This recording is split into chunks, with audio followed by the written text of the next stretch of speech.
Minnesota families are hoping for a reward fund that's going to help bring justice to their loved ones. The state's Missing and Murdered Indigenous Relatives Office has officially opened its reward tip program statewide. Now, the reward fund offers up to $10,000 to tipsters who have actionable information on an open case. Just last year, the MMIR office reported 716 missing cases of Indigenous people. At a ceremony today, impacted families shared their stories and how they hope this change will help.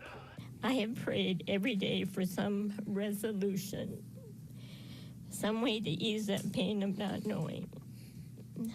If you know anything about the disappearance of our daughter, please come forward. If you know any information, tips can remain anonymous. Rewards range from $1,000 to $10,000 depending on the impact of the information provided.